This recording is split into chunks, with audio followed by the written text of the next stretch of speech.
Welcome back to the AoT Chronicles, an Attack on Titan podcast. I'm one of your hosts, Ronnie. And I am Chad. And we are here today to cover Attack on Titan Season 4, Episode 12, Episode 71, and Guides.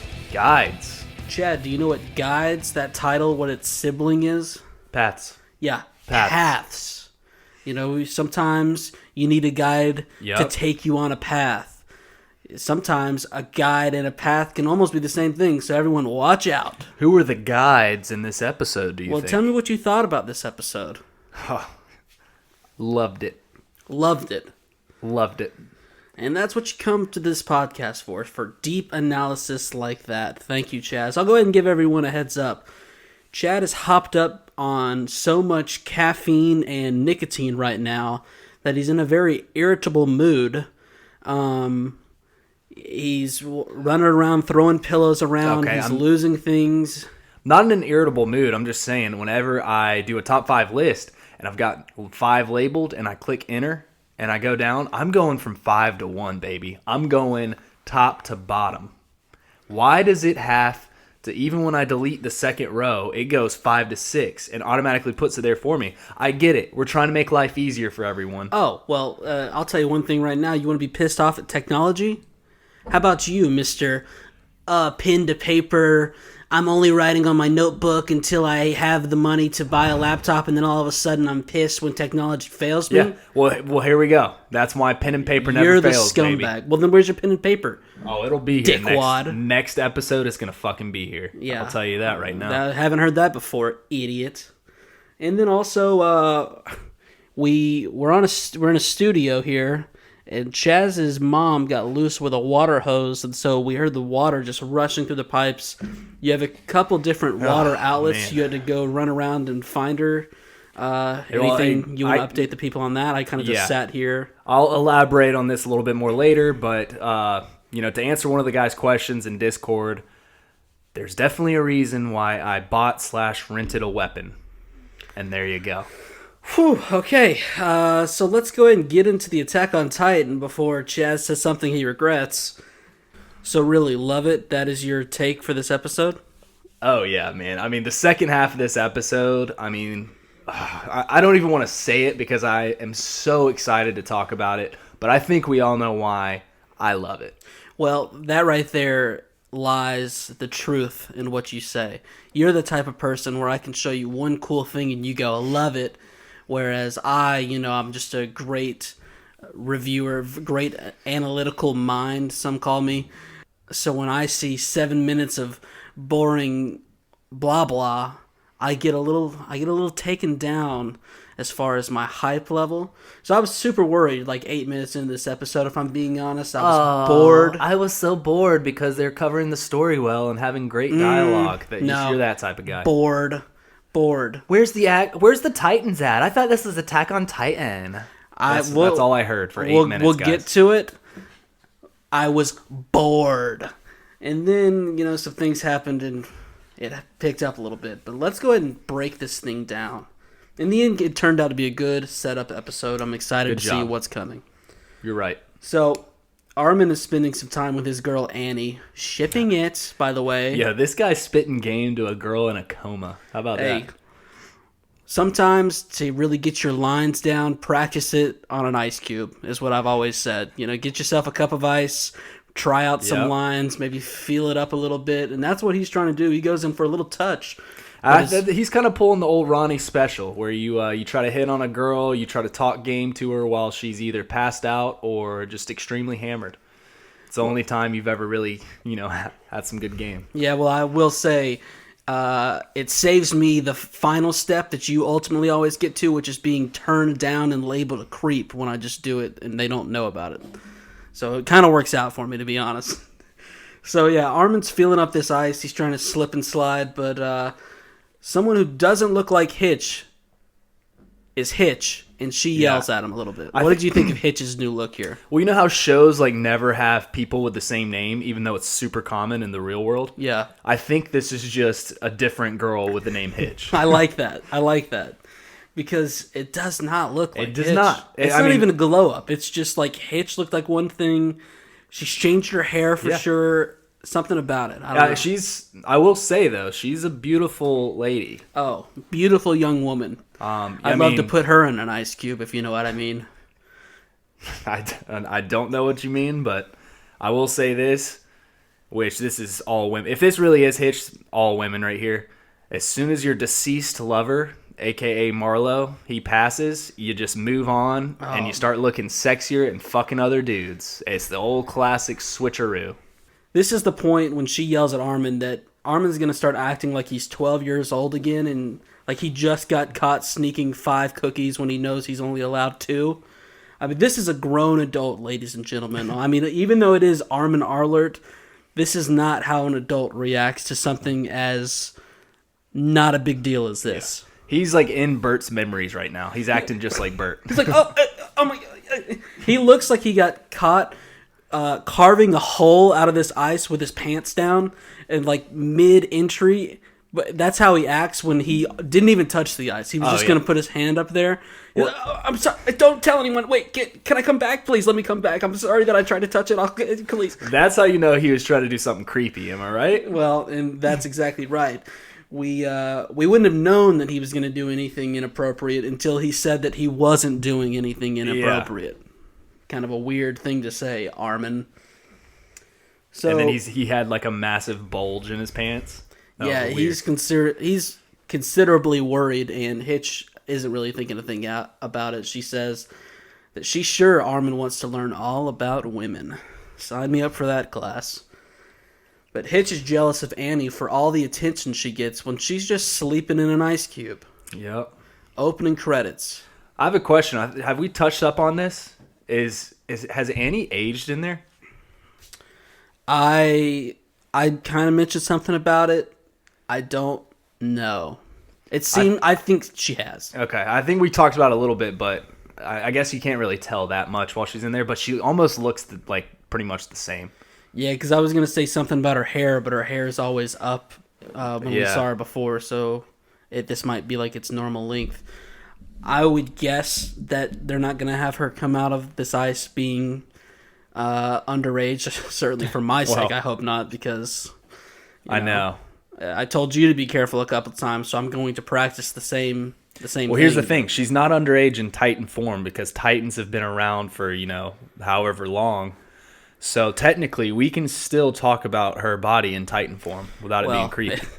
If that's the case, I'd like to carve this ice up and make myself a snow cone. What would you do with that snow cone, Ronnie? Lick it. All right, so anyway, we come out of the opening credits. Well, she's not in her Titan form, Ronnie. That is... Be careful, dude. So... everyone's telling me to be careful. Well, I mean, because you need to be careful. No, People pick up on the vibe. They say stuff and they're like, oh, that Ronnie, he's always just, he's trying to be Chad when Chad doesn't think of the right things to say, whereas they can see the gross intent behind your words. Wow, that's... Well, hey. Speaking of gross, hey, put your shirt in the damn wash and get the ranch off of it, buddy. Listen. This is what they're saying. It's not me. Don't take your hostility out on me, buddy. Well, trust me, I'm a little butthurt by it, so... So, we come out of the credits, and Hitch is still walking with Armin and says that she thinks it's great Armin has a crush on her, but lets him know about some news traveling the streets of Paradise. And Armin reads the headline, which says, "The military clings to power by wrongfully detaining Aaron Yeager." And it also says, "Distrust in the military grows tighter." Yep. I mean, they can't... 4 years ago, they were super transparent about everything going on, and now it's like they're being hush-hush about things, so the doubts are rising. 4 years ago, they were soup and salad, and now they're on to the main course. Yep. So we walk up onto a angry mob who has signs, so they're passionate about whatever they're talking about, because if you take the time to make a sign, that's how I know you're being serious. Could you read the signs? Well, Chad, I don't speak Japanese, so no, couldn't read them. That wasn't Japanese. That was like ancient Greek mythology type ancestral language. I did not know what was going on there. Was that Japanese? I really don't know what that was. Well, I'll say this too. I don't speak Japanese, nor do I speak Greek mythology or whatever you were guessing it is, so I wouldn't know either way. I thought you did. Well, I didn't. Another military police member shouts out for Hitch to help out, so she begrudgingly goes to do that. When Mikasa runs up playing one of her lesser-known hits called Armin. Yep. Everyone. Hey, this voice actress, she needs to get paid overtime. Everyone knows and loves her, the thing that took her to fame, Eren. But this is a lesser-known deep dive further into the album, but she's got more of a connection to it because it's lesser known. It's called Armin. So Mikasa says they need to get a move on and not let this time go to waste. When as they are walking, they see 3 recruits looking kind of shady. I should have took a closer look when this happened because I didn't try to decipher out who these people actually were. Yeah, well, you know me. I'm always on the lookout for what makes things shady, or I'm looking for clues. Yeah. Didn't pick up on anything here other than, I guess, Mikasa and Armin kind of made it seem like it was weird for them to be where they were. But that's all I got from it.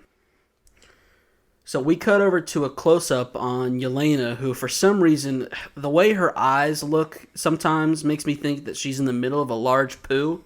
That's just how I dissect it. It's like she's trying to... She's just having an orgasm thinking about Zeke and Eren. Well, no, that's a look that you're going to see coming up here in a couple minutes. This is more just like she's trying to be... Well, because I almost taking a poop and an orgasm are pretty much the same thing. Well, for you, I know when you have an orgasm... when you have an orgasm and when you poop, there's things going on with that hole, so I know you get the two mixed up together. Whoa, wait, what? Well, what? We can keep moving on because I don't want to, sit in that too much. But very punny of you. But yeah, so she's sitting here with our guy Dot, and says that she did go to meet with Eren, and she is sorry for being quiet about it because she knows that's enough reason to detain all the volunteers. But she felt like the others in command didn't know enough about the world and were spending too much time arguing. Eren felt the same sense of urgency. Yeah. So I actually quite like this point by her. I could totally see this viewpoint. Yeah. Where you come onto this island, these people have never been off this island, they don't know about the other things going around the world, and they're just sitting here fighting with each other when they got bigger fish to fry, some might say. Yeah, and it makes total sense that they're not, going to take initiative right away because they've just found out all of this info within a matter of like a year. Yeah. So it's very don't even know what I have 0 words to say. Great. Hey, you're on fire tonight. Jesus Christ, bro. I need some more coffee. After some, you've already had a cold brew, a water bottle, about approximately 87 hits of your vape, and then another half of a coffee. So I don't know what else you need. I don't even know where my head is right now, dude. I was going to say, though... How about you just walk to the side, snort some cocaine, and we'll see if that takes you to the top. Okay, let's not talk about illegal substances in here because none of us have done that, and that would be amazing if I actually did that right now because I love that stuff. But going back to Yelena and .com... Sorry. But yeah, you got choked up on that bullshit you were spewing. Going back to the .com joke 3 weeks in a row. They're on a lovely first date right here. I wanted to point this out because they're on a beautiful porch. There's tea involved. Yeah. There is kind of some flirty moments going on here. There's 3 or 4 chaperones behind them, which I know you're used to on your first dates. Oh. Is that an underage joke? Well, you got mom and dad with the 17-year-old that you've that they for some reason agreed to let you romance, and then you've got two guards that are just waiting for you to make an inappropriate move to book you and send you to the jailhouse. And then you have my mom in the corner facing the wall. She is always there, yeah. She's actually under the table, which is weird. So after some questioning from Pixies, she says that she didn't straight up tell Eren to infiltrate Marley, but rather that someone needed to light a fire under the administration. Yeah. Once again, I don't know how much of all this is Yelena speaking and how much of it comes from Zeke, but all this stuff makes sense, makes her look pretty smart, which I'm glad to see. because And she's been doing this undercover stuff, and Marley as well. So we know she's got to be at least, pretty intelligent. she can handle herself, and it's a whole lot to Yeah. handle, might I say. God, them thighs, baby. So Pixies is shocked that she risked a secret meeting without discussing concrete plans, but he goes on to say that he thinks that it seemed like she succeeded in her goal of manipulating Aaron just as Zeke hoped she would. And here's the thing here. I'm not fully bought in on that. I feel like there's no way that Aaron would let Yelena, of all people, manipulate him, If it was going to be anybody, it's probably going to be Zeke that manipulates him. Right. Yeah, I mean, she also gets mad at this accusation, claiming that all she wanted was for Aaron to know who she was. And her eyes get a little freaky, and all I'm saying is, cuckoo, cuckoo. We got a little... She's ready to ride that Aaron and Zeke Yeager train, if you know what I mean. So she realizes how crazy she's acting and takes a moment, takes a sip of her tea, and goes on to say, no, we wanted Aaron's founding titan to crush Marley into dust, and he exceeded expectations. He delivered the divine retribution that they wished upon Marley for years. So, they're impressed with what Aaron was able to accomplish. And this whole conversation right here just makes me like Yelena even more. And then this is also interesting. She says, for him to achieve such things proves that he possesses the founder. Now, so what do you make of all of it? Do you think Zeke wasn't even sure if he had the Titan in it? Because we know Aaron can't use it solely by himself. Did Zeke need to just make sure that he had it so they could team up and use Zeke's royal blood to... I think Zeke knew he had it, but maybe like Yelena and other people, they're still doubting it that he fully does because, I mean, technically, if you think about it, Reiner and them didn't necessarily know Aaron even had it until he punched Dinah's hand in Titan form. They were kind of just assuming he had it. So just then she slips back into crazy ass mode because she asks Pixies if he is aware of what he is watching because two brothers are reshaping the world. And she is just horny. That is my honorary quote of the day. Oh, you want it? Take it. Right there. Two brothers are reshaping the world. Okay. I love that so much. I like how you're so scared of your quote of the weeks nowadays that you let me say it and then you just come because in with I got a better one. Oh, that's mine, by the way. I said honorary. I didn't say it was mine because there is another moment where it just takes the cake and it really makes me jump out of my pants. Fair enough. How cool is this, though?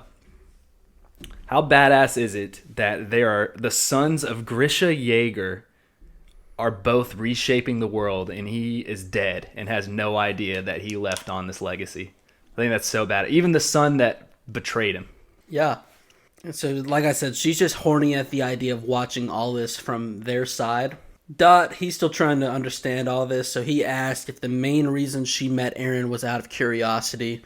But she reveals that the other volunteers don't even know that she had this little rendezvous with Aaron. You buying that? Well, because... As for now, yes, I'm buying it. She says it's true that she deceived a bunch of people, but she did it for the sake of Eldia. Okay. And Pixies has a member of the garrison to sit down because homie don't take his own notes. And then tells Yelena to tell him everything her and Aaron discussed.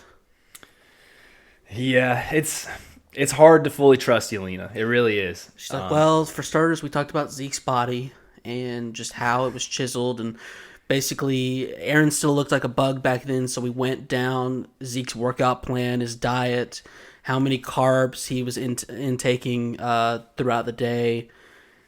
And anything else you think they talked about? And she just probably said, I really want to have sex with your brother. And Aaron said, you know what? You seem like a big girl. I'll tell you that right now. I'll see you sitting here. I give you my blessing. Yeah, I give you my blessing and nice thighs. I've only talked to the guy a couple times, but go for it. Pixies goes on to tell her that the way to tell a good lie is to mix some truth into it. That is my quote of it. That's great. I love that. And you know that Pixis knows all about this because this motherfucker has been boozing and oozing for a while now. Well, listen, I'm a great liar, and this is the many times I've told you a lie, but just throw a little truth into them, and you just buy them hook, line, and sinker. There's so many I can't even keep count. Same with you. I mean, I've got so many that like you probably don't know much about me as you think you do. Well, I'd love to put that to the test because I am fucking intelligent. I think there's some people in our Discord. They said the same thing. So we cut to a scene. It was all that horse take that I had. I think everyone was talking about it. Honestly, I didn't see a single person mention it. What do you mean you didn't see it? I saw a lot of people. They were like, "Oh my god, is Chad? Was he a lit major?" Here's the funny story about that. You guys really let Chaz down by not saying anything about that horse. He was so proud of his horse, getting it straight from the horse's mouth line. He just kept walking up to me Monday and just being like, "Man, that is so great that I came up with that straight out of the horse's mouth." Let's be honest here. If I was in my lit major class that I took in college, because I mean, listen to me talk. Because associate's degree. And I didn't finish because I had some personal things come up. It had nothing to do with my intelligence. Come on. Hey, you still got those credits anytime you decide to go back. They're not going anywhere. Oh, I'm going back, baby. I'm getting this. After this horse take, it is on.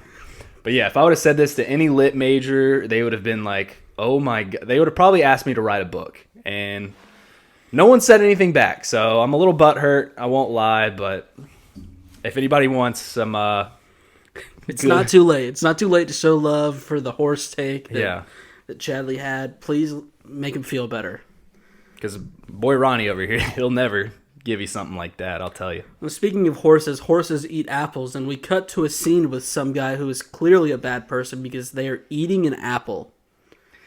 Yeah, there was too much emphasis on this apple scene for it not to be important. Take a screenshot of this guy, hang him on your cork boards. This guy is coming back. And listen, I'm telling you right now. I'm not getting super religious here or anything, but anytime somebody takes a bite out of an apple and there's focus on it, it usually means that they are a deceiver. I won't even take it in a religious spot at all. All I'm saying is, I've been professionally watching television for about 6 months now.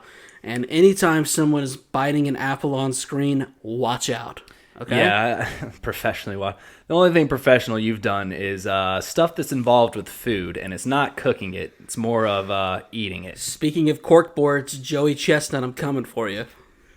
So we go over to meet up with our boy Anya Capone, miss this guy, who is dealing some cards as he expresses his anger about people still doubting them after all this time. I mean, this guy, he really is going to have the audacity to say that while he's dealing cards. The most suspicious thing ever. Exactly.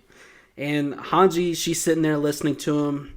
Anya Capone tries to take credit for some of the railway. Slow down, bro. From what I saw, that whole railway was built by 6 people. Hey, they gave them the knowledge of it. Anya Capone was like, hey, do this, do this. He's like one of those project managers at a construction site that does absolutely nothing. He just like walks around and he's like, I am making great progress. Like, here's the plans. Now, Mikasa, you go carry the 8 steel beams. We don't have cranes yet. Thank God we are paying these immigrants $5 an hour to build this. So, Hanji, she apologizes as she can't hold it in any longer. She has a secret to spill. And she's not very good at keeping it. So she gets, I don't know if you saw it, it was a very quick cut, but she gets up close and personal to my guy, Anya Capone. It puts more on my theory of them, kind of. I'm shipping it. I'm still shipping it. Well, I don't know about ship. More just like a little fun time. Oh, a little fun. Hey, we could all use a little fun time. And I need it. Dear God, I need it. Well, there was a lot going on there. You got a beep, you got a buzz. Hey, chill out. My phone. That is such a loser move of you. What?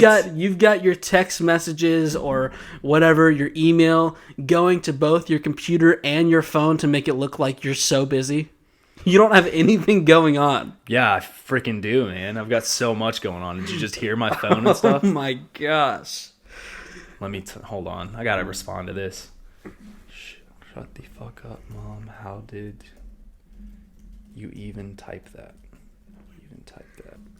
Are you good? You whore. Okay. We're good. So she's Hanji tells the secret to Anya Capone off screen because we see that the villain of the century sitting under a tree has finished his apple. It's down to the core. That's a good apple clean if you ask me. And Anya Capone now knows that Yelena met with Aaron in secret. Hanji seems slightly relieved that he truly didn't know. Or what do you say? What do you think here? The man's dealing cards. Isayama is, since I'm kind of a lit major and stuff, you have to put in these things to give people clues. Whenever somebody's dealing cards, they're usually a deceiver, and Isayama-san, he's throwing this in there to let us know that Anya Capone is a great liar. So will you jump on the train right now? Will you plant your feet and say that you think these volunteers knew that Yelena had some dealings with Aaron, or are you saying it's just an Anya Capone thing? I'll say maybe a couple others did, but I fully believe Anya Capone did. Only reason is because what he's about to say that you have not said yet. Okay, and so here we go. He points out that he didn't act surprised that Yelena would possibly do this, and she claims that this is kind of backwards, but now they have reason to detain the volunteers, but holds off for a moment as she tells him to reveal everything he knows about that bitch Yelena. And he says she organized the volunteers, and in the beginning it didn't go so well. But she got her hands dirty and proved her loyalty to Zeke and the group. Now he goes on to say there were quote-unquote accidental deaths, which, hey, it happens. Yeah.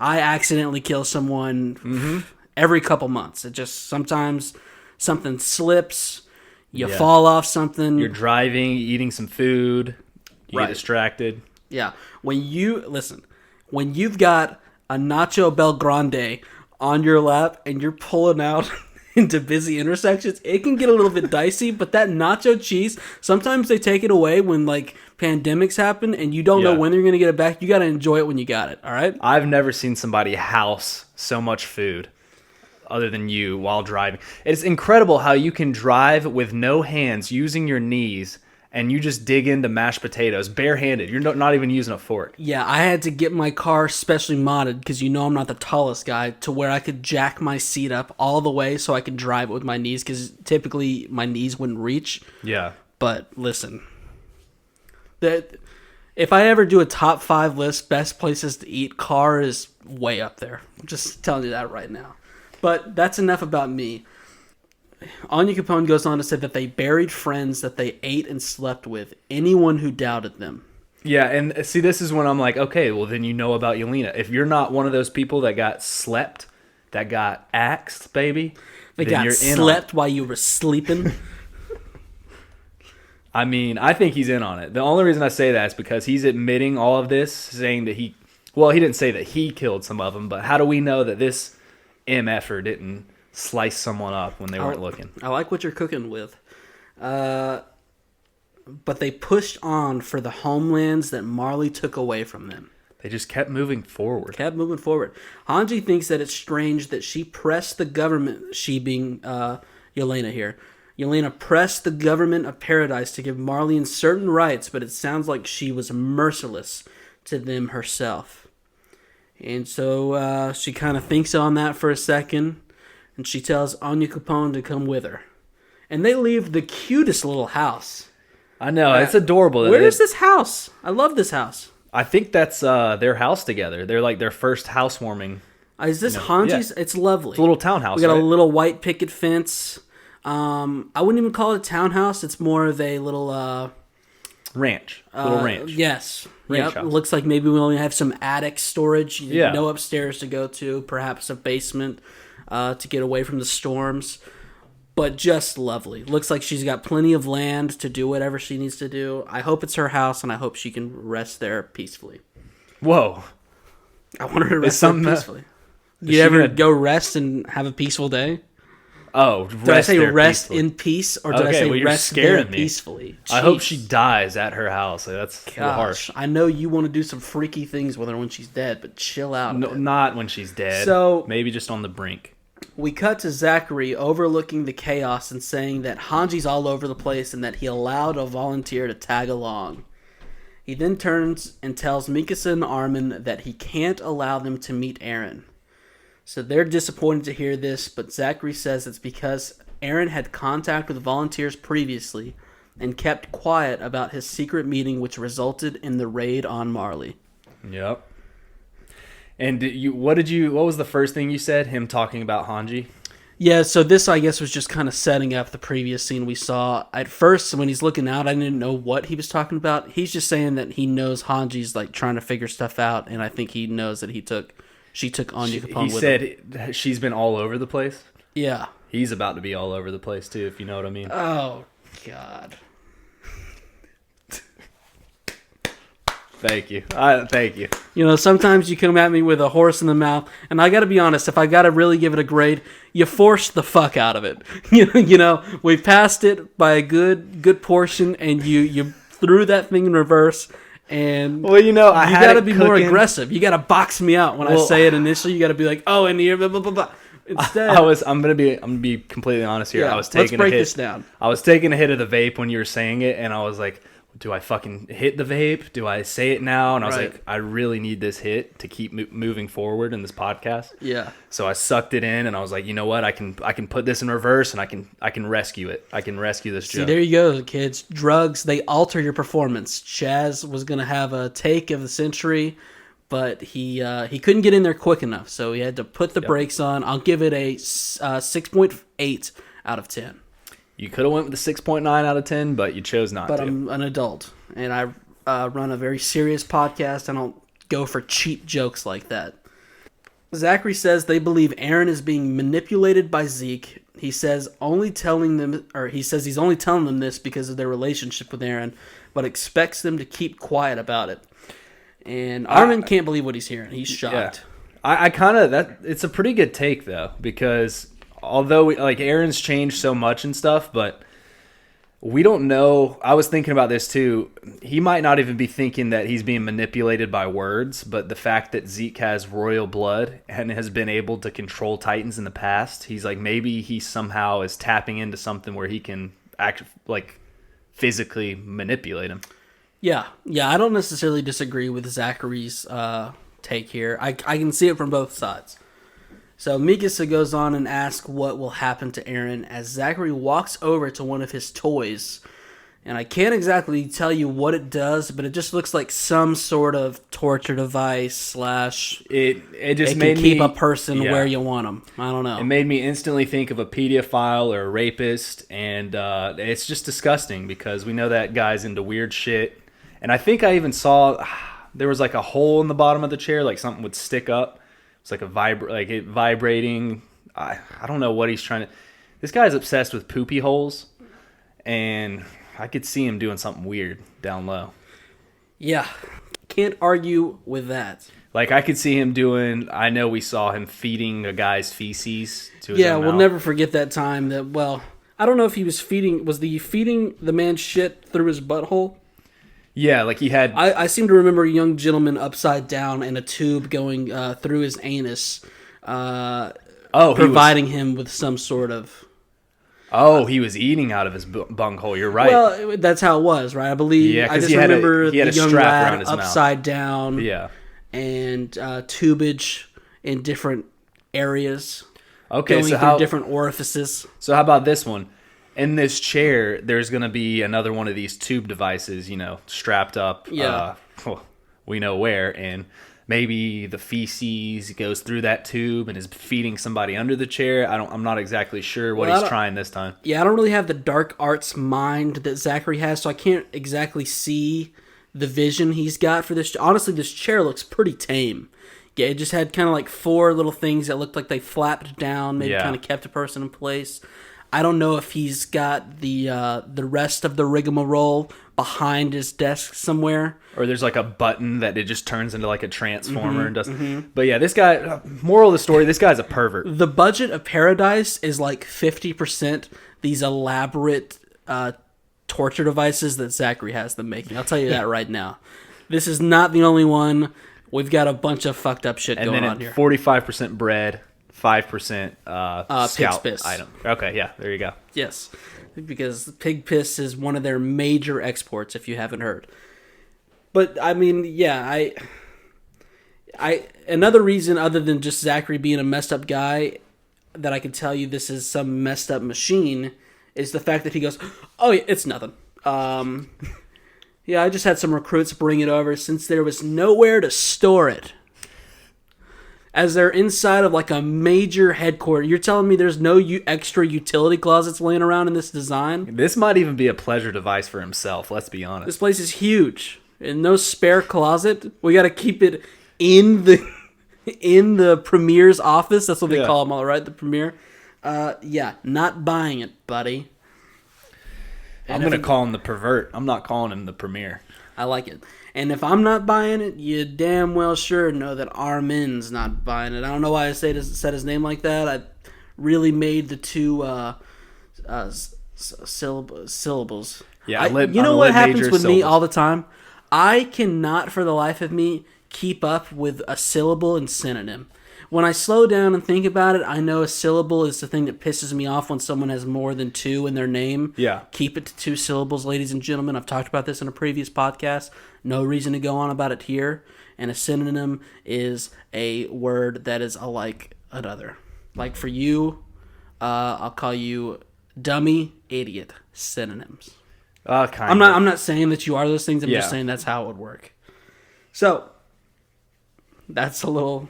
I know you're the lit major over here, but sometimes I got to step in. Or what's another good one? Lanky and guardrail. That's another.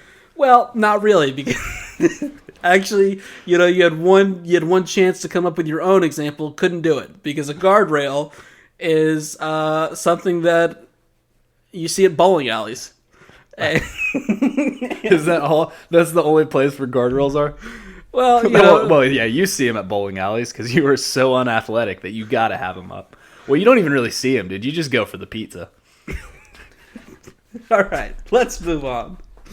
By the way, top 5 pizzas, bowling alley pizza. It's climbing near the top 5. Might not quite make it. I'll have to break it down some other time. Okay.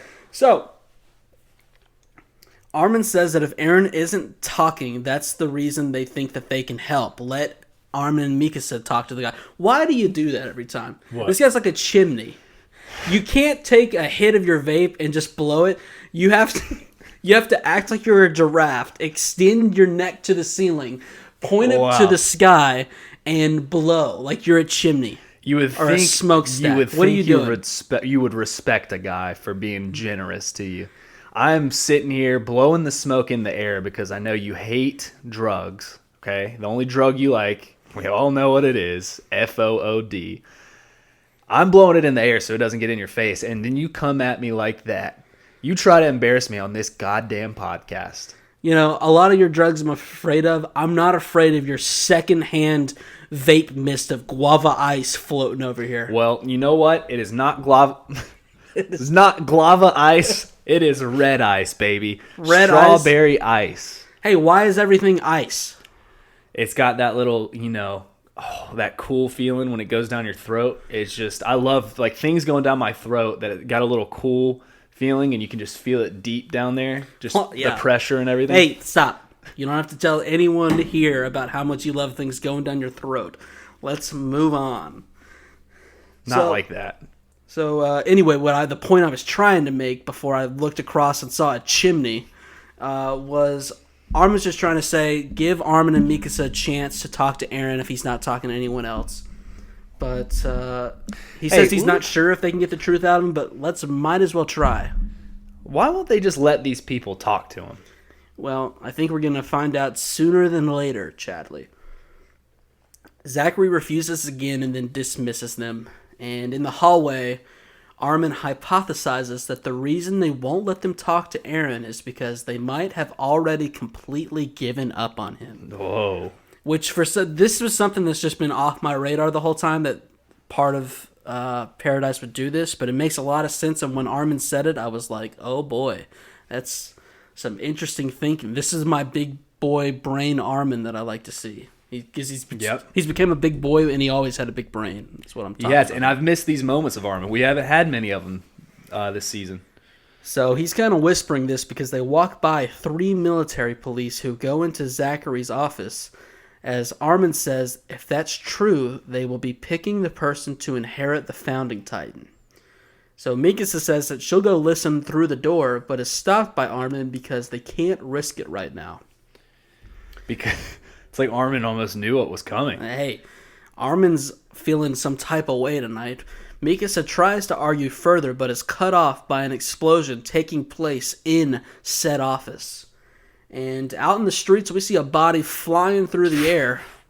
Yeah, luckily, Armin and Mikasa, they seem to be relatively unharmed as they are surrounded by fire. I mean, panic ensues as Armin and Mikasa meet up with Hitch, where they then turn and see Zachary's dead body being covered up.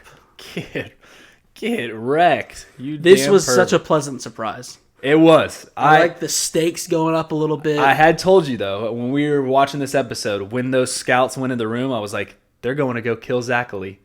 It's like, it's happening right here, right now. It wasn't even them, though. They died, too. That was nutty. Yep, they all died. You did have like a weird sixth sense about that because I didn't know what you were talking about. Because it was so just sketchy. They had already mentioned something sketchy going on earlier, but I guess these people, they were not the other 3 scouts, right? But no, because the other were recruits, scouts, and these guys were military police. Oh, wow. So yeah, my big brain I think I've got that right. Pretty off. Yeah, your big brain knew, I guess, that for some reason you were concerned about Zachary. Oh, I wasn't concerned. I wanted this guy to die, dude. Your big brain had like a sixth sense thing going on, like Zachary's in danger, even though if things had gone swimmingly, Zachary would have just maybe been making one of these 3 the new Founding Titan. We don't know. So, it's at this point, a little bit before the calling card, I'm going to hand the reins off to this guy over here. So, let's trying see. to think of something that had to do with smoke consistently coming out because you're going through that entire vape. You can call me a fire breather. Well, fire breather, definitely not going to call you that. Because for one, you're breathing ice. Don't know if you mentioned that part. Well, you can call me Articuno. And also, definitely not going to call you that. Go ahead. You got anything other stupid shit to say, Ronald? No, honestly, I'm just so mad that I'd like for you to just go ahead and stop hitting your vape long enough to where you can actually do a summary a little bit. All right, guys. By the way, I have quit vaping. This is just like a weekend excursion. I had a really fun weekend. I'll talk about it a little bit more later. No one cares. Everyone cares. I'm pretty sure. Sometimes you come back from the weekend, you got a story. I know what you did this weekend. Doesn't sound like you got any good stories. I've got great stories. Dude. Doesn't really seem like it. I'm hungover, bro. Seems like a pretty boring weekend. No, me and 2 other guys had a great time in a fucking shack by ourselves with nothing to do but drink and other things, and I had a great time. So I could have gone to like 27 people on the Discord, and they could have guessed that's the exact weekend you had. So not really anything we need to. I didn't have a lot of service, but I was texting a lot of chicks. I'll tell you that. So, and by chicks I mean no one, because no one likes me. The angry mob. Then we go to the angry mob, and they're all saying Shinzo Sasageo. And this took me by surprise when it first came up. And I would have gotten mad at how lackluster you performed that. Well, that's line, how the first guy said it. That's how they did it, so I'm fine with it. And that the first guy just comes out and says it, and everyone's like, "Oh shit, we should probably hop on that here soon." And they all say, "It's time to fight. We're all ready to fight." And then they all start chanting, Shinzo Sasageo! Shinzo Sasageo! Shinzo Sasageo!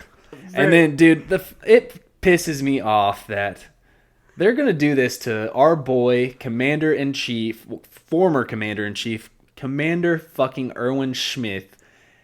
The fact that they did this to this guy, when this guy had the strongest Shinzo Sasageo I've ever heard in my life. Yeah, I mean, give it one time for the new listeners. Some people hopped on season 4. Shinzo Sasageo! Yeah, so you can hire him out for parties. It's not much of an act. He kind of just shows up and does that. But it's pretty cheap, so if you want, just let us know. Our boy Erwin in heaven, though, this guy's looking down. Well, hell, because he did a lot of bad things. But devil. He's a devil, so. Yeah, I guess yeah. I just never mind. I've got a thing or two for these common folk. This might, some people say, hey, Ronnie, chill out. Don't go so hard on these people. No, I'm going for them. These are just disgusting common folk. They're gross. They don't seem clean. Yeah. What are these peasants doing taking Erwin's line? Didn't like that part. Don't they have a cow to milk or something? Go pay your taxes, losers. Thank you for mentioning taxes. Your country was surrounded by monster-like titans eating humans for years and years and years. Oh, and a few more years. And now is the time that you're going to choose to give a little bit about your political situation, to give your heart. Perhaps a little bit late there, buckos. Just a lot of bit late, man. And so we go to the meeting room where they start talking about Zachary. Is it Zachary or Zachary? Have we figured that one out? So I don't exactly know the full chart of him here. Tonight they were calling him Zachary, for sure. Okay. At one point I made fun of you for saying the wrong name, and then I looked back in previous episodes, and the subtitles had it one of the other two ways. Okay. So I was it's exactly one of these right. that changed, and for professional podcasters, they're really setting us up for failure because we're pissing someone off no matter what. And we tend to do that plenty anyway. Well, I don't really piss anybody off. I feel like everything I say that pretty much everyone agrees with, and it's never caused any problems. But they talk about Zachary owning a special chair that apparently it massaged his butt with like a vibrator and plenty other things. I don't know why they had to mention that part, but yeah, that was weird. I think that was only in the dub version. Yeah, and so it had a bomb in it, and him and 3 recruits are now dead. Hate that. And they don't know who the culprits were or what their motives exactly are. Really, if you think about it, it's a good way to go through life. Just never knowing what chair you sit in is going to have a bomb in it. Yeah, that's kind of terrifying if you think about it. It's like a whoopee cushion, except it kills you. So Hange says... Speaking of bombing, I'm going to bomb this podcast real quick, so please take a note of where you're at. I had written a note in my notes that had nothing to do with Attack on Titan. I just needed to get the people's opinions on it. So this is something that you do quite often. I make fun of you relentlessly for it because I think it's something that only people, either girls, should do or well, here I won't even say that. Anyone can do it. Oh, only girls should do it. Let me sexist, let me talk to the ladies real quick. Anyone can do this, but ladies, is there anything that you can imagine that would turn you off quick? Or hey, even some of the guys, if you're into a little Ronnie and Chad action, listen up. Is there anything that would turn you off more than seeing a lanky, tall, string bean Chad walk by with a hoodie tied around his waist? You forgot. Well, you said a couple of adjectives. You forgot handsome, but yes. With a hoodie. This guy is a 20-something-year-old man. Oh, wow. You're just going to give out my age like that? Who walks around work with a hoodie tied around. What a stupid look. First off, Ronnie, I've been doing this for 15 years. Anybody Anybody else that's done it is just copying me. No one has ever looked at a guy who takes, oh my God, I'm a little warm. Oh, take this off. Oh, I can't put this on my desk or in my backpack that I carry to work every day. There's nowhere for this hoodie to go except right around here in the waist. Like, there's nothing lamer than taking 2 sleeves, wrapping them around, and just doing a little knot up front. No, okay. Calm down here. It's so stupid. Ladies and gentlemen, this guy's being a dick face. Hey, no. Listen, if a single person has ever looked at someone with a hoodie tied around their waist and went, oh, wow, that guy fucks, let me know, because I don't think that it's happened. Jesus Christ, dude. How about this? We've had people at work jock my swag because I've been rocking it for so long now. How about that? You didn't mention that part where they're jocking my swag. Yeah, one is I believe a young girl who seems lovely. Probably underage. And another one is about a 50-year-old man who I see often, who sleeps in his truck, and oftentimes I see running around the building with his shirt off, who doesn't have a runner's body, and everyone thinks is a little creepy. One time he gave... And then there's me. One time he gave me a 10-pound bag of pistachios out of nowhere. He just walked up and said, oh, hey, man, I want you to have these. And I mean, I ate them, but it was still kind of weird. Like 10-pound bag of pistachios. Do you realize how expensive? Wait. You didn't have to say you ate them. I think pistachios are such an expensive nut. Yeah. Do you realize how much he paid for a 10-pound bag of pistachios? It makes me really question what you actually did for this guy. I didn't give him anything. And then, come up, in all seriousness, well, he did something to you one time, dude. What was the weird thing he did? Oh, man. So the one time I was in the break room, and he was talking to me about some journal. He's like a journalist on the side, or a newspaper man is what I like to call him. Because he's this kind of crazy person, yeah. Yeah, and he's like covering some story, and he's like, oh, you really want to know about this, don't you? And, of course, I'm just sitting there like, oh, yeah, whatever. Listening to him, and then he goes, here's my number. And I put in a fake number, of course, because I'm not talking to this guy. And then he goes, he gets my number. And then he asks for my number, and I'm like, fuck. And he's like, let me text you to make sure it goes through. So I'm like, fuck, I got to give this guy my real number. So I give him my number, and then he texts me and says, hey, this is blah, blah. Right. And then he goes, yeah, if I just text you at 3 a.m. drunk, just don't worry about it. It's just me being drunk. Yeah. And then that was the end of our conversation. Yeah, so... you might be saying, I did something for him, never gave him my number. And also, one time I walked into work, said good morning to him when I walked by. He said, how are you? I said, good. I was like, how are you? And he goes, oh, great, now that you're here. Oh, that's the one that I wanted, yes. Yeah, there are so many stories about this guy. We can't tell them all here. My point was, there's 2 other people that wear their hoodies around their waist. That's one of the guys, and the other is a young girl, and then Chaz. So... point taken. Nothing looks like you can't pleasure a woman than when you have a hood dangling and scraping off against your calves as you jolly through the warehouse.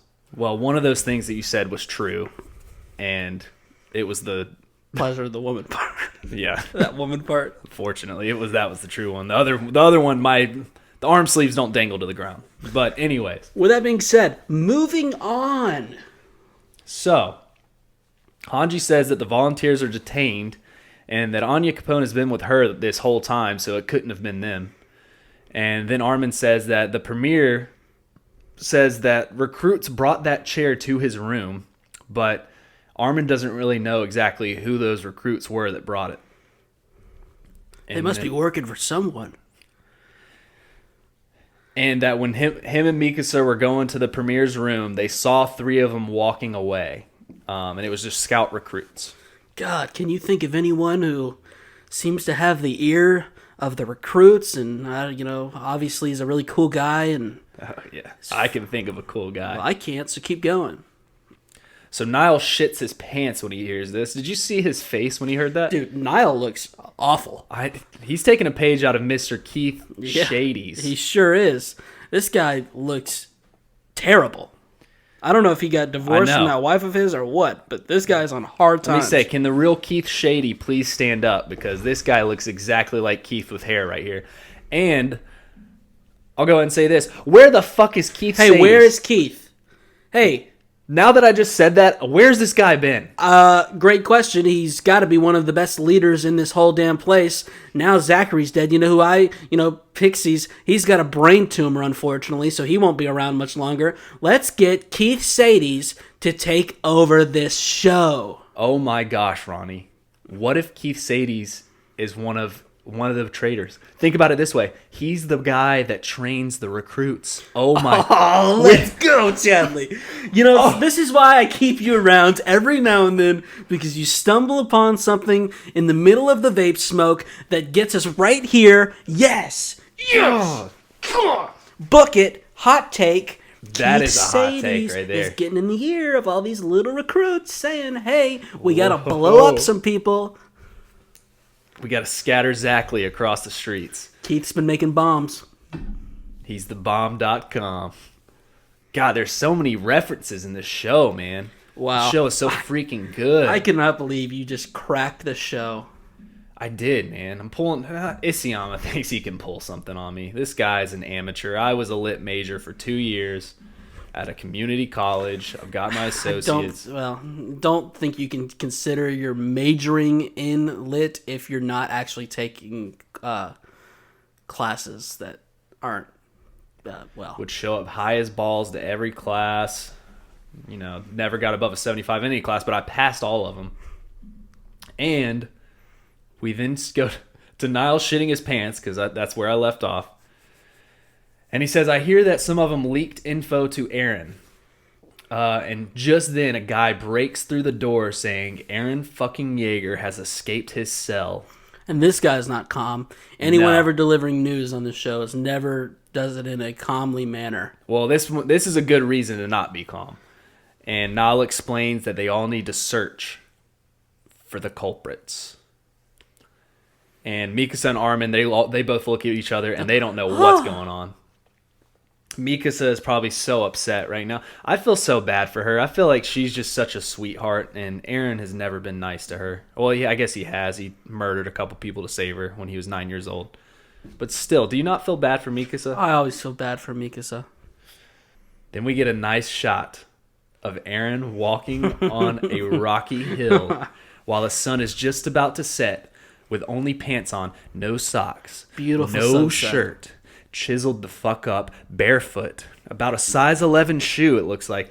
Decently Am I reading big, a but romance novel with this sunset and that body right before me? decently sized, foot, but could be bigger. I'd say size 11 is pretty decent. Hopefully he's working with something a little better than pants.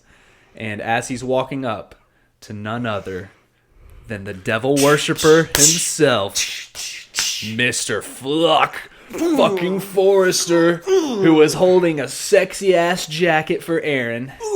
And Aaron still has those sexy ass marks on his eyes because he just used that Warhammer Titan to bust out of that cell. I like to think that they, while he was locked up, they offered Aaron like 8 different shirts, and every time he's just like, no, I'm fine. And then the person offering him the clothing looks at him, smiles, winks, and says, yes, you are. Man, oh man. When I saw Aaron walking towards his disciples, and the main disciple being Flock Forrester, I about splurged in my pants, dude. And we've got Louise. She's there. Yeah, she's there too. That's Flock. Come on, Flock is the only one that matters. Hey, it's Flock in the gang, of course. But I'm just, I'm flashing my knowledge that I remembered the 67-year-old named Louise, but she's actually 14. Yeah. Now, how did they get out? You know what I mean? That's a good question, because Flock was behind bars too, but they were waiting on him, so I'm just a little confused with how all this played out. So it looks like Aaron got out on his own, and those guys were already waiting for him. So they already had people inside the military bust him out. And I'll say this, Flock's knuckles looked a little bloodied up. Him and the gang probably beat up a couple 12-year-olds on the way there. Hey, sometimes you gotta do what you gotta do. Aaron then says, what a crowd, is this everyone? And Flock says, besides us, we have allies hiding in the military, including some who just blew up that pervert Zachary, as Aaron just has this stone cold fucking look in his eyes. Doesn't even give a shit that they just blew up Zachary. And we just have one of the most gorgeous shots in this entire series. I would put it up there with the owl and Grisha on top of the wall with the sun setting and the sea. I would put that up there with it. This one's probably a little above it because Flock's in it. But the sun is setting. It's just Aaron and Flock in the picture. Yep. Aaron, of course, is just looking like a whole ass snack. Right. So so is Flock. He should have taken. Honestly, why is Flock's shirt not off right here? I thought he could lose some clothing. I'll leave it at that because. And then we have Flock handing Aaron this jacket like he's handing his soul to the devil. Right, and he's like, I just the team got a couple jackets made up. You by no means have to wear it. I just want you to have one, but if you're not cold, you can stay how you are. It's fine. And then we go to the quote of the series. The only one who can save the Eldian Empire is you, Aaron Yeager. All right, might be caught up in the moment a little bit, but it's a pretty good quote. Man, that just gives me fire. This makes me want to fucking rip this. I wish your right mom now. was still around here with a water hose because we need to cool down. Jesus Christ, don't do that. Woo! I am just nicotined up right now, dude, after hearing Lord.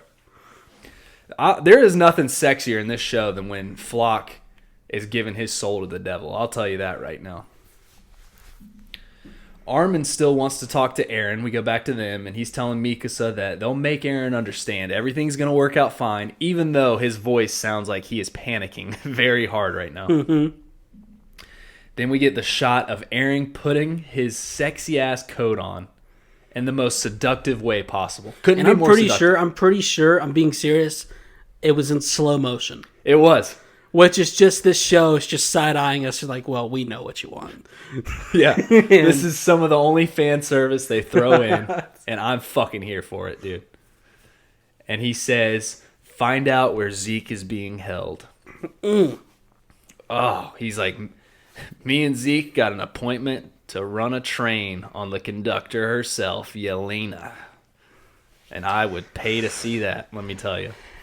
No, but this is exciting. He's got to talk to the man himself, Zeke. Oh, I thought you were about to say Flock. I was like, Flock's right there.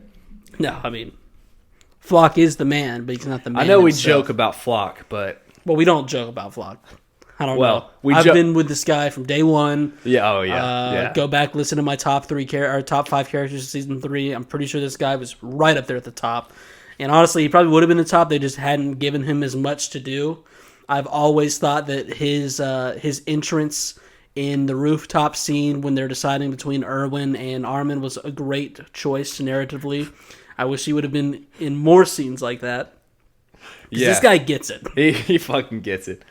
So, we get to the calling card now.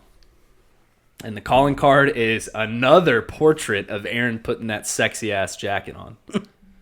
And it says, New Eldian Empire.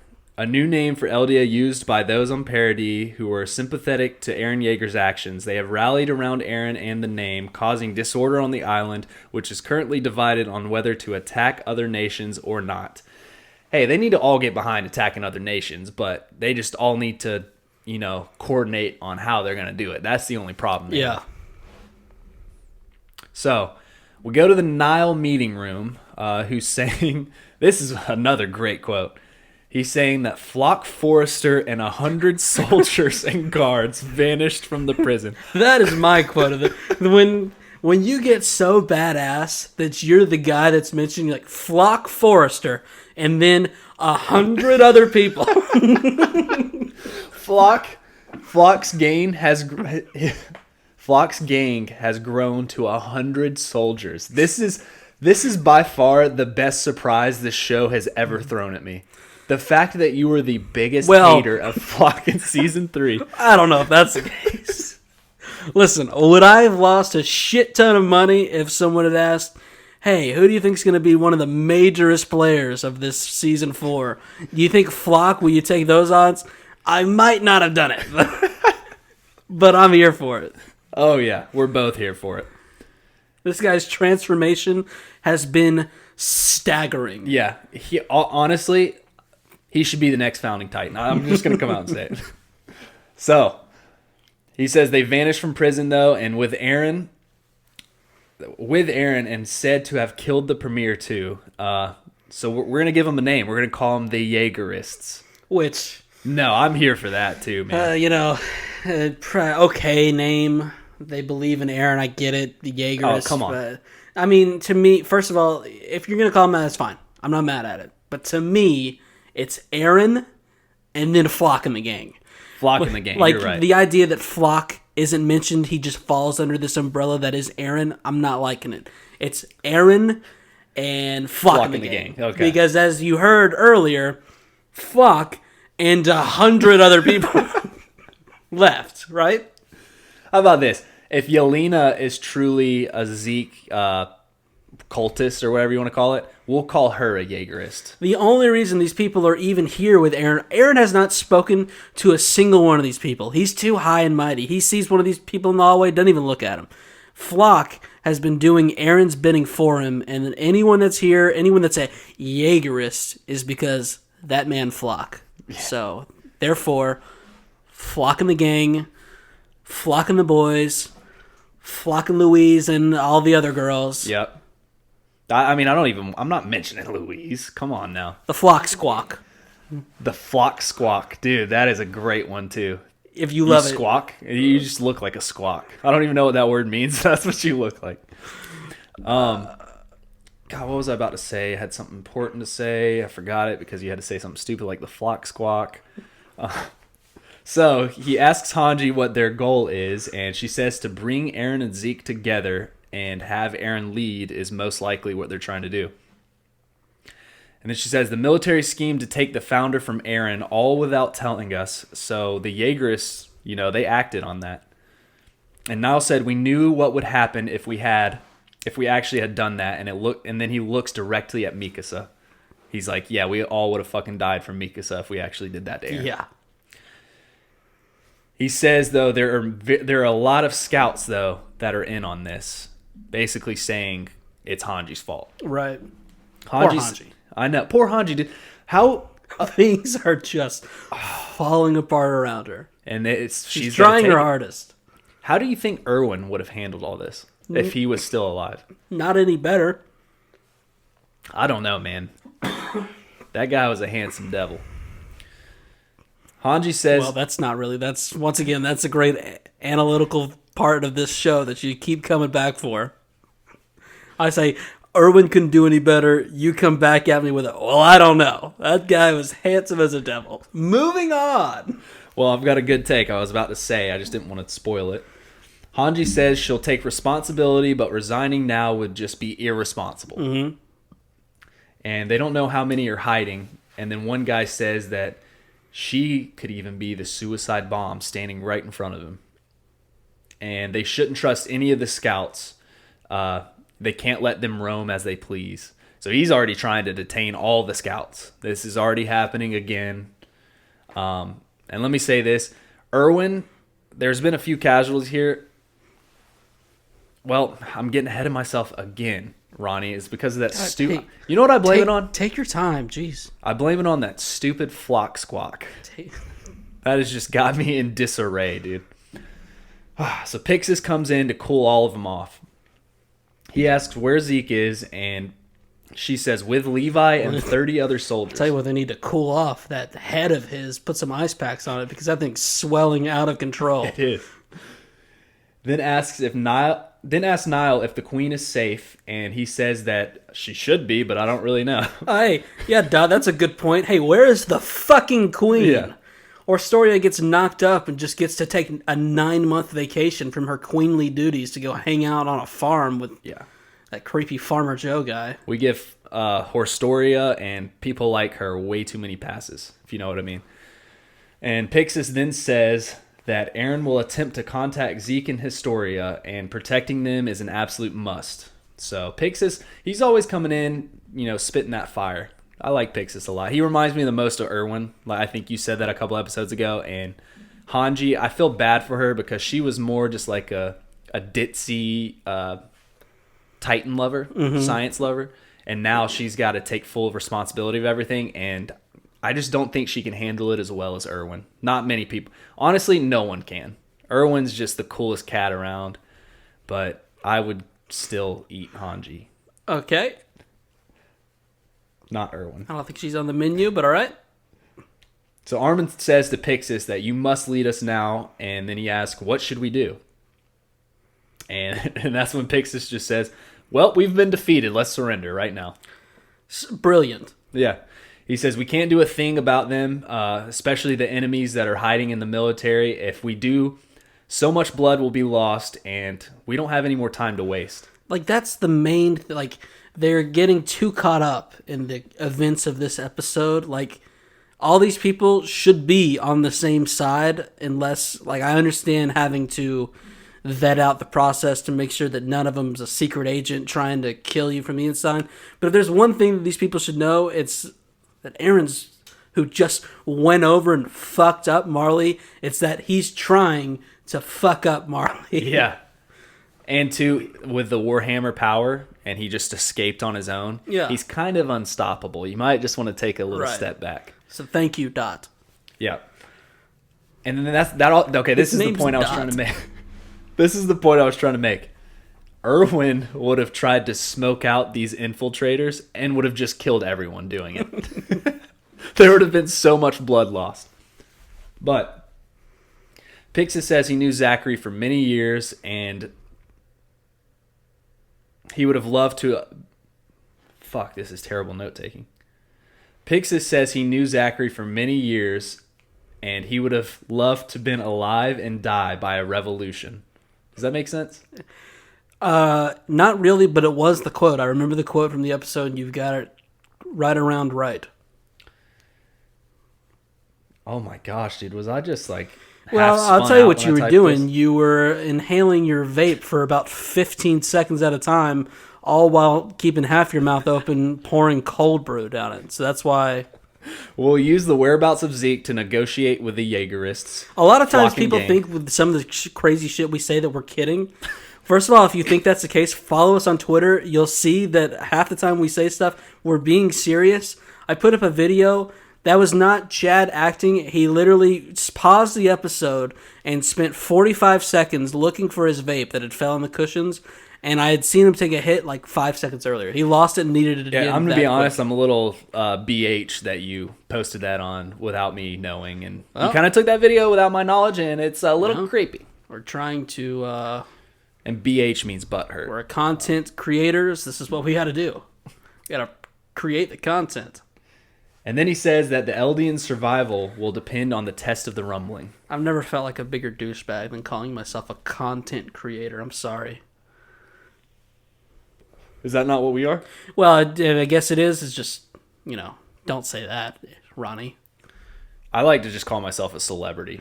I've just been calling, to all the people I know, I just say, yeah, I'm basically a celebrity. Quit editing your notes while trying to talk about how you're a celebrity and read them. And by the way, the whole sweatshirt tied around the waist thing, you're laughing now, but it's going to catch on here soon. A lot of people are going to start doing it. So, especially with a cool cat like me doing it. Will you move on? We must look past that they killed the premier. If it will stop more bloodshed within the ranks, then so be it. It's weird how they care about this guy so much. And by that, I'm saying, you know what I mean? Good God, man. He's the leader of the entire military. No, killed in his office. Wow, they really care about this guy. I meant to say it in a sarcastic way because they literally said we just got to move on from him getting exploded. They don't. That was me basically saying they don't care about him that much. Okay. Because could you imagine if they exploded Irwin when he was like? They would have lost their shit. That's because this guy's just a pervert, and I'm not a big fan of him. To be fair, Chaz, they don't exactly have time to make funeral. They've had time to detain Aaron and dick around. And I don't know if you noticed. I don't know if you've read those notes you're reading. Aaron is loose, and they're a bit concerned about Flock in the gang. The Flock Squawk is what I'm calling them. I don't know if you've heard that. Things are a little chaotic on the island right now. They don't have time to make funeral. What's the word? Arrangements? Thank you. You're welcome. I'm always here to clean up your mess. He tells them to get going, and then Kiyomi, who is just sitting in the back, just watching all this happen. Yeah, this chick. Speaks up and says, every country goes through this, Pixis. Don't worry. Pixis says they can't protect her, and that she must wait at the port until all of this is over. This chick's just bored. She is, and I'm not liking her face this episode. Dude, listen. I am so glad that you said that the exact way you did, because that's exactly how I feel. Yeah. I'm just not liking her face this episode. No. She came in, I rolled my eyes, I was like, oh, she's still here? Yeah, it's like, oh, she's just been sitting in the back. When she was cool with Udo, I kind of liked her, and then she was kind of something was going on with Willie. Well, now that I've seen more of her and Willie's dead, she was just bored. She was just there with Willie because she needed something to do, and she got invited to a party, and so Udo spilled some wine on her. I don't know how I feel about her. And then Udo spelt some blood on the ground. That guy's dead as fuck. All right, Chad. She says they are hoping for Eldia's victory, and then she tells Mikasa that if anything bad happens, to please escape on the ship with them. Hey, do you really have the audacity to say that to Mikasa when you've just been sitting there doofing off? Mikasa says thanks, but bitch, I'm an Eldian. I want where I was born to have a future. Don't concern yourself with me. Get wrecked. Kiyomi says the only reason we came here was for you, but Mikasa ain't dumb enough to believe that. She says, what about the resources?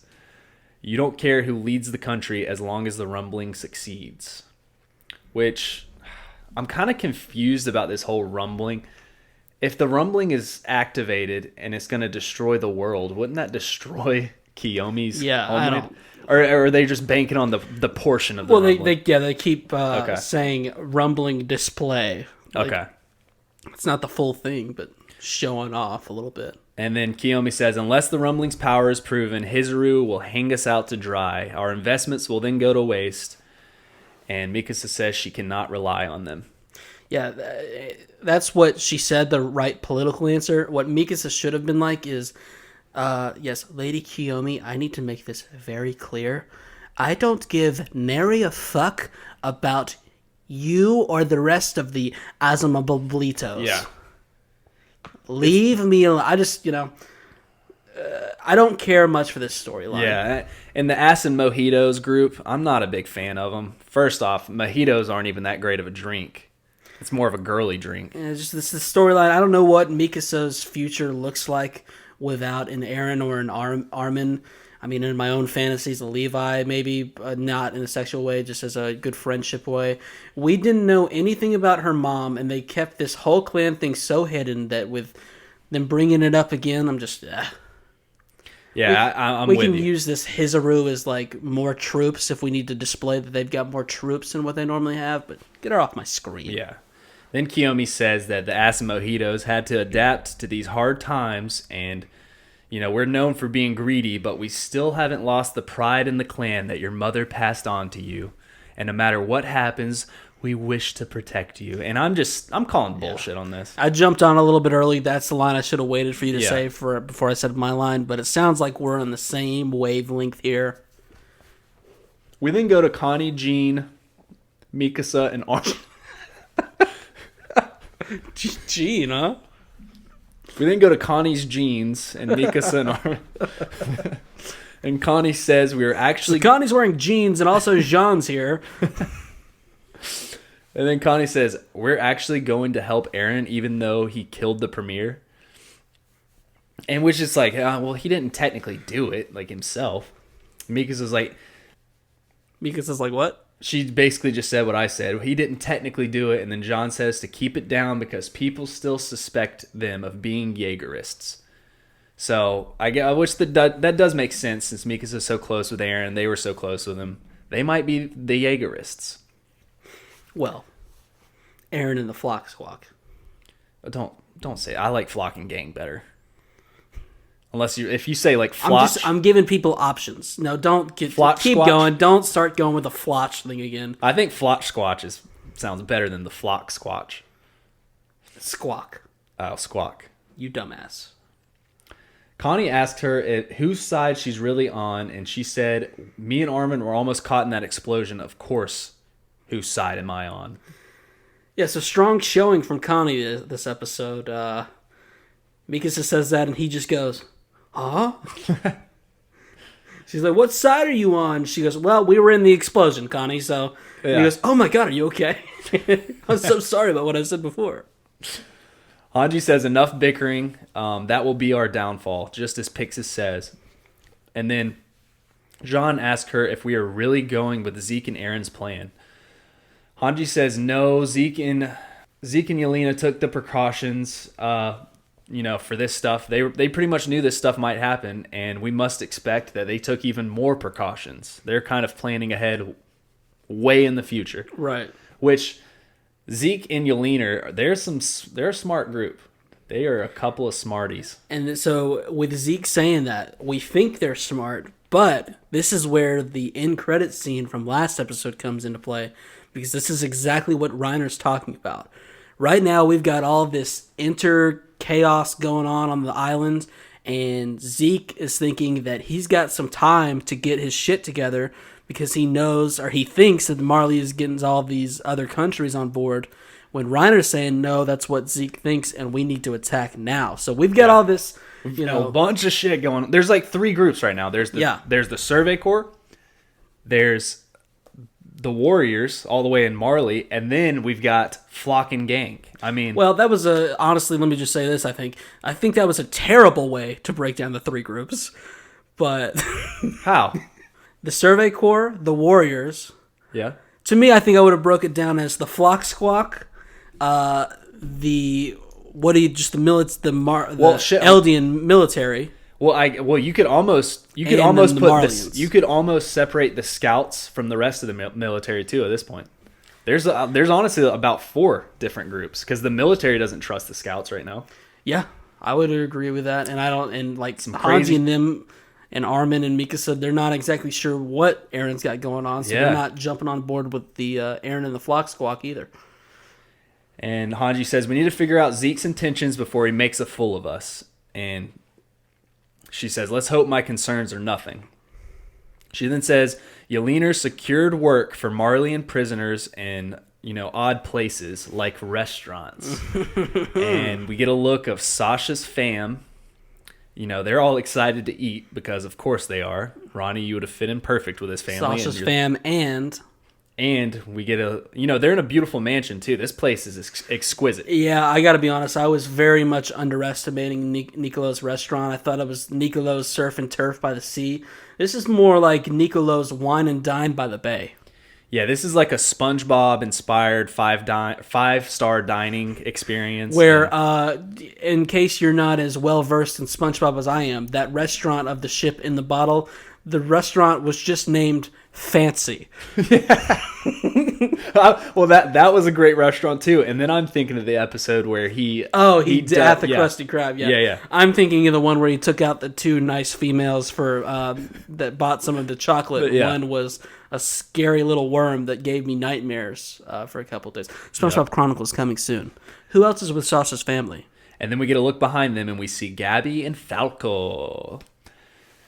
And we get Jean, Mikasa, and them. They're riding off on horses, going through a little town, as we get a sneak peek of someone with a hood on reading a newspaper.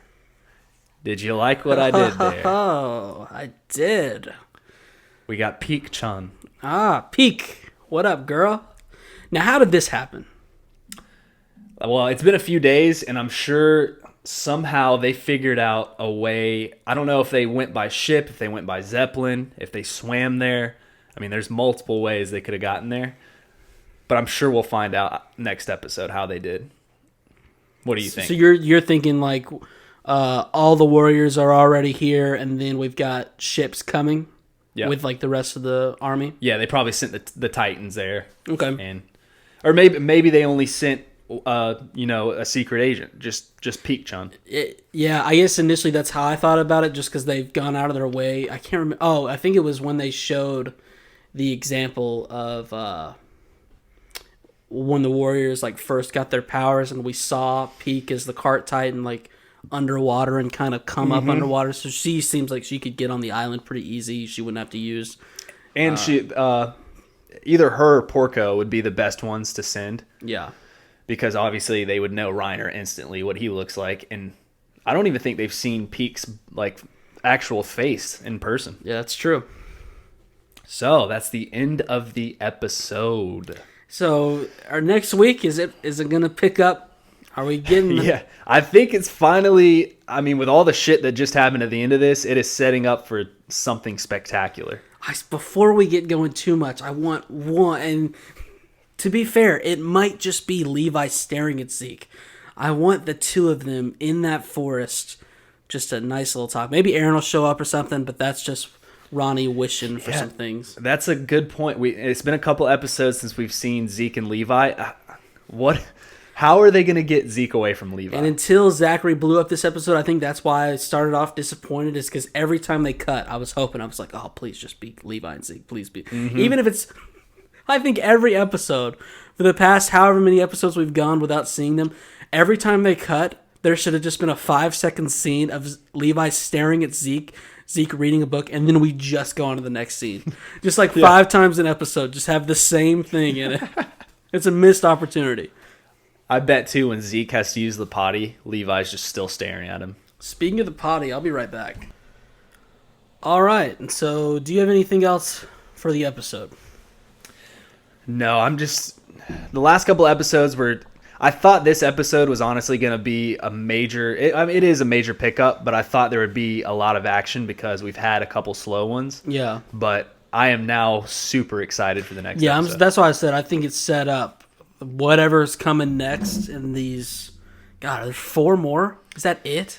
Just 4 more, man. Obviously, now, I don't know if we've talked about this on podcast. I'm feeling a little bit better now that we've got something more coming after these 4 episodes. Before I wasn't so sure. Now I'm back on that bandwagon. Because if there wasn't, like, how upset would you be? Well, first off, we haven't, the whole end of season 3 paths, we haven't gotten into paths at all. We haven't gotten into Zeke's paths. We've gotten into guides, but we haven't gotten into paths. Zeke, I want to know more about Zeke. Yeah, there's so much. I'm feeling better now. But with that being said... this is a good setup episode. I can't wait to see what these next 4 episodes hold. It's going to be crazy. And now, let's go ahead and do our new segment, Character of the Week. Character of the Week, okay. You go, or you want me to go? I'll let you go on this one. I'm just going Flock and the Gang. Flock and the Gang. Yeah, that's one character right there. That's one character. I don't care if it's actually 101 people, because it's Flock and 100 other people. It's Flock and the Gang, one character of the week. Since you took that one, I'll go different. That would obviously be mine too, but I'm going to go with Zachary. He was all over the place this episode, and he was the bomb. I liked him this one. All right. I see what you did there. And then moving on to another one of our new segments, we are going to do a top 5 every week until we run out. And this week I promised the one from last week, which is our top 5 worst characters. Okay. So I made you go first last week. I will go first this week if that's how you'd like me to do it. Yeah. So, these are all the seasons. And number 1 would be the person that you hated the most. And then we keep going from there. So number 5. This might not be a popular opinion. I had to slide Ymir into this one. Okay, I almost slid into her too. Almost slid her in mine too. Hey, I'm not saying I wouldn't have slid into her, but no.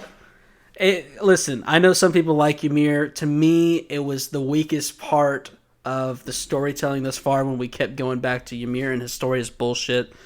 Which I kind of disagree with, but I see where you're coming from. Well, just out of curiosity, what would you say is the worst? The weakest storyline part? Yeah. Well, I'll get to it. I've got it on this list. You got it on the list? Yeah. All right. But yeah, other than that, we saw how shitty... think about this. Her and Porco, same Titan. Look at hers, look at Porco. It's ridiculous. So, yeah. Or even Marcel. We got a hint of Marcel's, too. His was badass. I like Historia, but I didn't like Historia when she was worried about Ymir. Get out of here, Ymir. Number 5. I thought it was beautiful. Number 5 for me. Shut up. Number 5 for me, Petra's father. Ooh. This guy, come on, bro. He was just trying to arrange a wedding, you know? He really tried to force Levi to stick that massive hog in his daughter, and whoa. I just thought it was a little unnecessary. The extent he went to get them hitched was just a little too far, in my opinion. I see what you're going for there. I thought that guy was pretty respectable. He knew going into that meeting he was going to come off as pushy, but that's the kind of thing where you're like, listen, I've got to give it a shot, because if it goes better than I think, Levi could marry my daughter, and how great would that be? But speaking of parents, I've got a parent. Number 4, Reiner's drunk of a mother. Oh, that's a good one. Yeah, who just, laid in bed with a Marleyan man who, of course, had to ditch her, and so now she's just been hitting the hooch real hard. And, I'm just not sure how much she's been there for old Reiner. That's a good one right there. Number 4 for me, this might be a little unpopular. I'm going to go with Hitch. Whoa! Yeah. Oh, I know where you're going here. This whore. in the nicest way I can put it. Right. And, the Well, I most think you respectful. started off pretty nice. This whore didn't even let Marlo smash when he was just such an outstanding citizen. Marlo. And then now, well, her character might develop into something better now, but I'm going off what I've seen prior to this episode, and I mean, I'm getting upset talking about it. Yeah, I think you're right. She didn't even leave, she doesn't even resemble the same person she was when she was with Marlo, so she's just completely thrown him out, and, I really need someone holding the candle for Marlo. Cause she's probably been sleeping around, too, since he died. I mean, that's what all women do. Every time I get left, they sleep with everyone. I love you, Marlo. Rip. Number 3, I've got to put in Kits the Warrior Worryman. Now, listen, this guy, a bit of a dickhead. First of all, is there some personal feelings here? Yes. Because did he make me and Chad look like some of the biggest bozos, two young, fresh faces starting a podcast and just called a guy the wrong name for a good 4 to 5 episodes. So I don't like him for that. But other than that, he was so worried about people not deserting and killing his own team that he wasn't even worried about all the other chaos that was going on. This guy's just a slimy grease ball. The only thing I liked about that guy is he respected the cannons, and that's about all I liked about him. Whatever. Number 3 for me is that one guy who blew his brains out in the gas supply room in season 1. I hate that. Everyone would never forget this guy's name. It's that coward who blew his brains out in the gas supply room in season 1. That guy sucked. I mean, do I have to even say more about that guy? No. No, you don't. And I would also argue that the reason you don't say any more about that guy is because there's nothing else to say about him. He was there for 5 seconds and he was gone. Yeah. Number 2. Now, this is where the Discord comes in. They indeed called this one for me. I'm interested to see if he's on your list. I gotta imagine he is. That bitch Daz. Fuck that guy. I mean, right? Can we all agree on this real quick? Fuck that guy. Especially Daz, who ends their name with an ass. That's the dumbest shit ever. You'd have to be so stupid to end with an AZ. Yeah. All right, so Chaz, who's your number 2? All right, this is getting a little heated right here. That one girl that was giving CPR to a guy with his legs blown off. I cannot stand this. This is season 1 material. I'm Hannah. Hannah, there it is. You named her. Professional podcaster, ladies and gentlemen. Yeah, if there's one thing I don't like, and that's people that are giving CPR to somebody when their legs are blown off. I'm just not a fan of it. I don't think that's really appropriate considering I think she had some adrenaline going on, might not have noticed the situation, but I respect you for judging her through her worst times just as you would judge her through her best times. And she's like telling, because I think Armin was beside her. She's like, Armin, can you please grab his legs? I'll grab his head. We'll carry him back to base. And Armin's like... And Armin was becoming schizophrenic just from watching all this take place because he saw guts pouring out of this man as she was... If you could have seen her breath, Armin was watching it go. She was breathing it in his mouth and it was coming right back out of his waistline. That's how blown up this guy was. Yeah, that's like giving CPR to Zachary this episode. It's like... It's not going to work. And number 1, I mean, this guy... See, this is my number 1. This guy's my worst one because I still think to this day he's got a bunch of people fooled.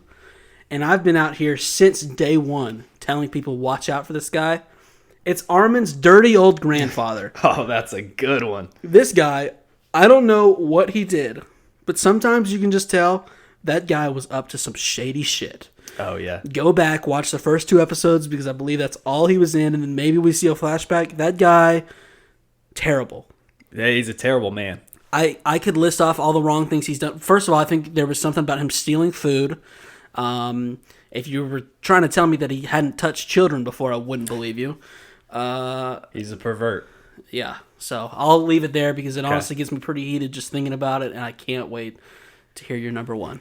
My number 1, as we all know what it is yes, that motherfucker Daz. That AZ mother lamer trucker, dude. Oh my god! I mean, this guy. I'm still expecting a full comeback of this guy at some point in this show.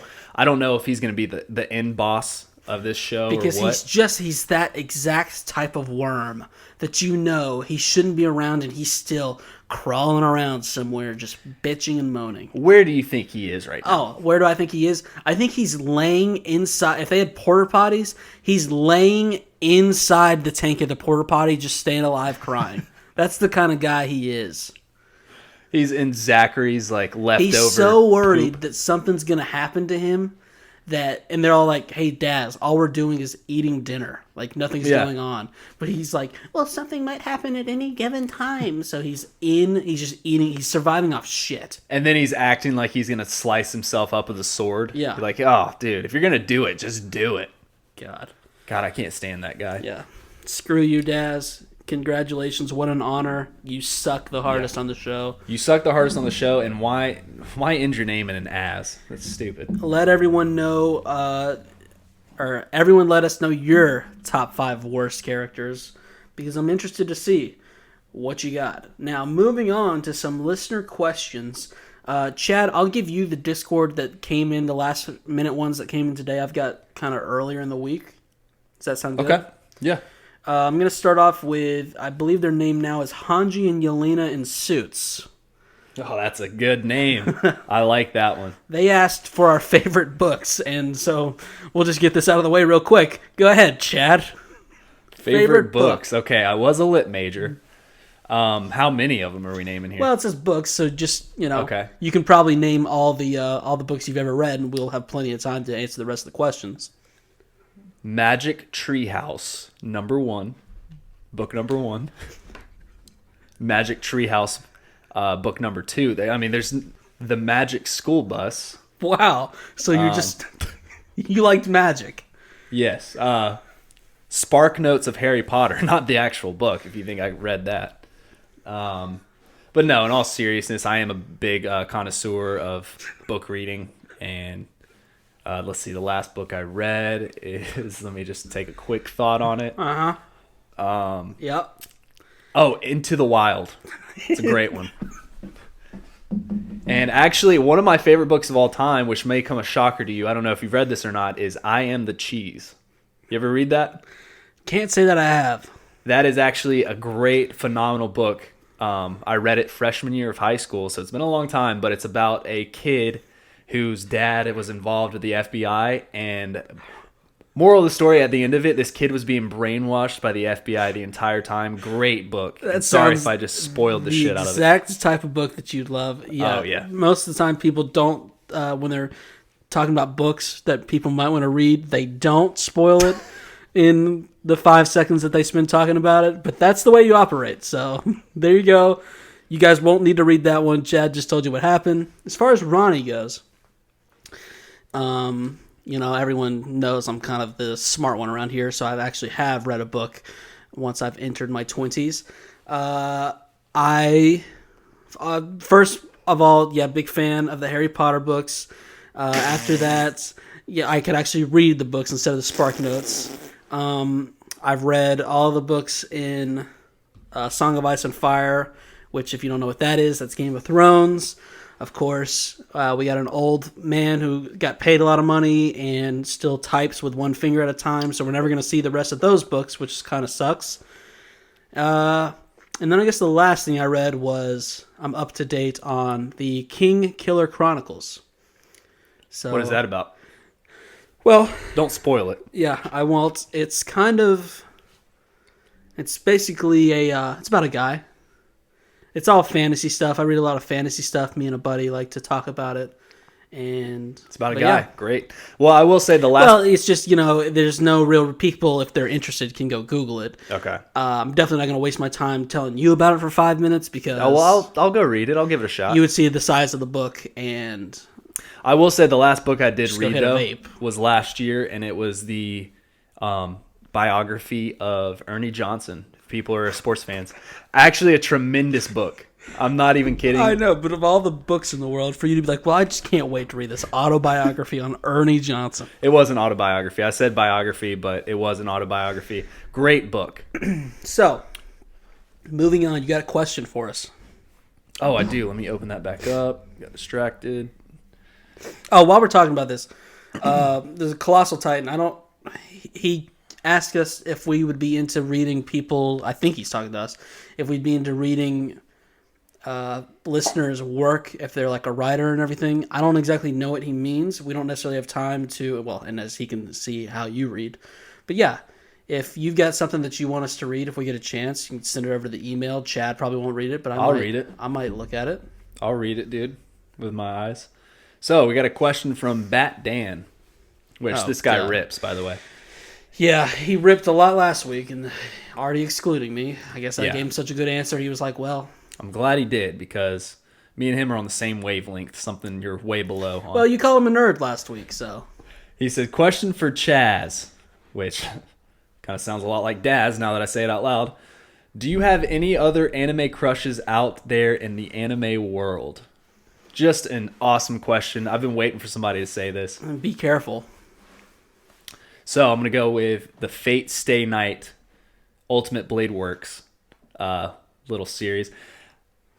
Tosaka Rin, and Saber. Both of them in that show just really make my stomach bubble up. I don't expect you to know anything because you're a fake anime fan, but they are just two beautiful women. One of them may or may not be about 18 years old. I believe they're over 18, but besides the point. And then if we're going to talk about a current series that I'm watching ReZero Ameliatan. She's just so adorable. I would probably marry her. I don't really want to get in her guts. I kind of just want to take her out on a nice date, drink some tea with her. And I think this guy in our Discord, his name's MK Ultrad. I think I've talked to you about that. I think his. Well, I don't know why you put a D at the end, but yeah. Well, that's because that's what his name is. And his AVI is actually Ameliatan, and he gets it. She's great. So thanks for the question, Bat Dan. I've got a lot more too. I'll kind of go into it later on a different pod, but those are the three that come to mind when I instantly think of that question. Okay. And then, so I've got Not an E-Girl asked for our top 3 anime. And one second, Chaz is licking the vape as it comes out of his air. Out of his air. Out of his mouth, in the air. You go ahead and take this one too. Top 3, I got to put Attack on Titan in there. This is probably by far my favorite. I even made a podcast about it, as you can tell. But, God, I got to really think about... Hunter x Hunter is one that I love a lot, that I showed you, and for some reason you hated it a lot I don't know why. And then... Not true. We'll have to go deeper into our Hunter x Hunter feelings at some point. It's too long to go into here. And then I do like Full Metal Alchemist Brotherhood, but I don't know if that's probably the top 3. Are you thinking, or did you... What's going on there? He's still thinking. And he's still thinking. And we're moving on, because half of his brain right now is just vape smoke. So, do you have a question? As you locked your phone. Edit that. I had my top 3 Well, typed definitely not out. editing it, so. Please. No, I'm not going to do it. Dang. Sorry, guys. I can't think of anything right now. Because if you just wrote stuff down like I told you to. I did. I accidentally deleted it, I think. I'll put Full Metal. Full Metal's number 3. All right. Everyone was hanging on to the edge of their seats. All right. So, question for Ronaldo and Chattahumbe. If you were to live... Wow, is that a Harambe joke? If you were to live in an anime fantasy, which anime would you want to be in? That is a tremendous question. That is a tremendous question. I'll let you take it away first. Speaking of Hunter x Hunter, I'm going to go with Gon's little fishing village that he lives in. I would want to just be in one of those trees with a hat and just pull in some wampum fish. This makes me think... Or heck, if I'm talking about Attack on Titan, I want to pull up right on little Hange's village or a little house she's got here. Yeah, I don't know if you want to be in this show. You would die instantly. Well, we'll say get a good handle on things, maybe. I would want to be in the Fate series. I want to be a mana user, and I want to have a servant like Saber. That would be fucking dope. So this says something about the Discord, which if you haven't joined already, join it. This person is just, Yelena is hot, and they asked if you could grab one thing from any anime, what would it be?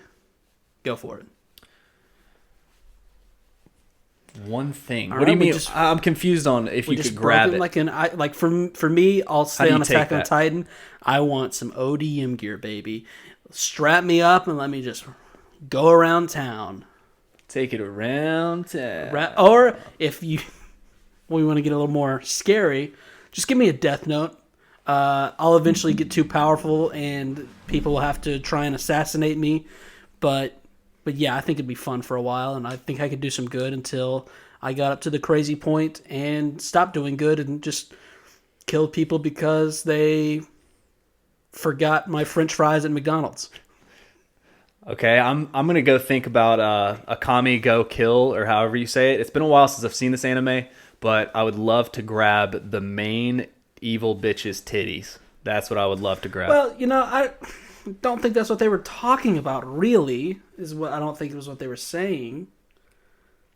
So, dude, you're gonna stay with that answer? I'm so staying with that. Those things are huge. All right, so go ahead. Next question. I think I'm out at this point. All right, we got a question from Benny here. Why did Chad buy/rent a weapon? Well, yeah, you touched on this a little bit earlier.